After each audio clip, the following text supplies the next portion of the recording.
స్వామిరారా సినిమాతో మొదలుపెట్టి కార్తికేయ, సూర్య వర్సెస్ సూర్య, ఎక్కడికి పోతావు చిన్నవాడా లాంటి కొత్త భిన్నమైన కథలను ఎంచుకుంటూ వరుస విజయాలను అందుకుంటున్న యంగ్ హీరో నిఖిల్ చేసిన మరో వైవిధ్యమైన ప్రయత్నమే ఈ కేశవ. సుధీర్ వర్మ డైరెక్షన్లో రూపుదిద్దుకున్న ఈ చిత్రం ఈ రోజే ప్రేక్షకుల ముందుకొచ్చింది. మరి ఈ సినిమా ఎంత వైవిధ్యంగా ఉందో చూద్దామా? ఈ సినిమా కథేంటంటే, చిన్నతనంలో జరిగిన కారు ప్రమాదంలో తల్లిదండ్రులను కోల్పోయిన కేశవ అంటే నిఖిల్ అనే కుర్రాడు ఆ ప్రమాదానికి కారణమైన వారిని చంపాలనే పగతో పెరిగి పెద్దే వరుస హత్యలు చేస్తుంటాడు. అది కూడా పోలీస్ ఆఫీసర్లనే కావడంతో వ్యవహారాన్ని సీరియస్గా తీసుకున్న పోలీస్ డిపార్ట్మెంట్ అతన్ని పట్టుకోవాలని నిర్ణయించుకొని స్పెషల్ ఆఫీసర్ షర్మిల అంటే ఇషా కొప్పికర్కు అప్పగిస్తుంది.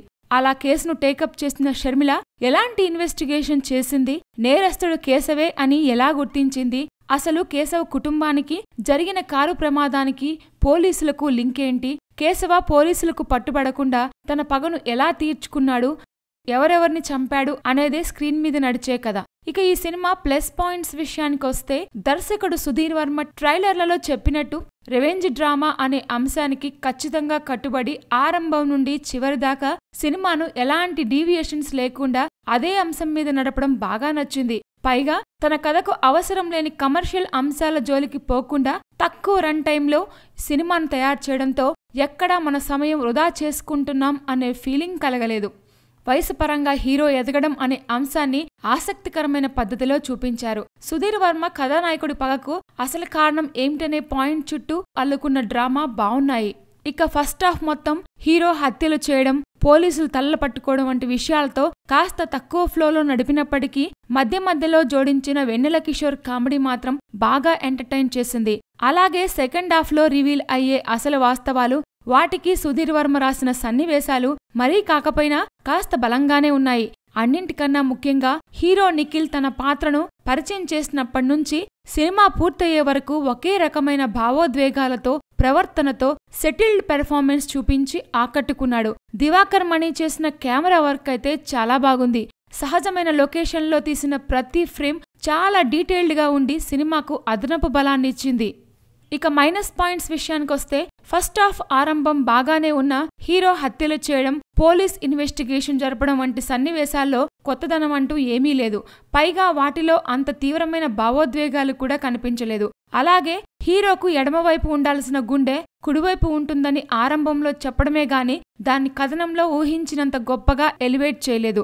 దర్శకుడు సుధీర్ వర్మ కథనం విషయంలో కొంచెం ఎక్కువ స్వేచ్ఛని తీసుకోవడంతో రొటీన్ అంశాలైన పోలీసులు హీరోని ఆపలేకపోవడం, అతను శిక్ష నుంచి తప్పించుకోవడం వంటి అంశాలు మరీ నాటకీయంగా ఉండి తేలిపోయాయి.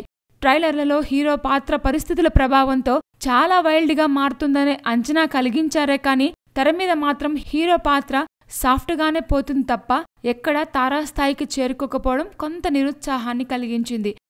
సాంకేతిక విభాగం కిందికి వస్తే, టెక్నికల్ టీం విషయంలో ముందుగా ప్రస్తావించాల్సింది దివాకర్ మణి కెమెరా వర్క్ గురించి. ఆయన ప్రతి సన్నివేశాన్ని చాలా వివరంగా చూపించారు. కొన్ని సన్నివేశాలను చిత్రీకరించిన తీరు కూడా కొత్తగా ఉంది. ఇక సన్నీ ఎంఆర్ సంగీతం పర్వాలేదనిపించింది. ఇక గ్రౌండ్ స్కోర్ అయితే సినిమాకి ఇంటెన్సిటీని తీసుకురావడంతో బాగా సక్సెస్ అయింది.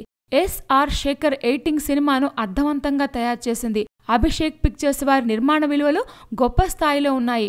హీరో నిఖిల్ చేసిన మరో విభిన్నమైన ప్రయత్నం కేశవ పూర్తి స్థాయిలో కాకపోయినా చాలా వరకు వర్కౌట్ అయింది. సుధీర్ వర్మ ఎంచుకున్న కథా నేపథ్యం, హీరో నిఖిల్ పెర్ఫార్మెన్స్, సినిమాటోగ్రఫీ, మంచి కామెడీ, అసలు కథ రివీల్ చేయబడే సెకండ్ హాఫ్ కథనం వంటి అంశాలు ఆకట్టుకుంటాయి.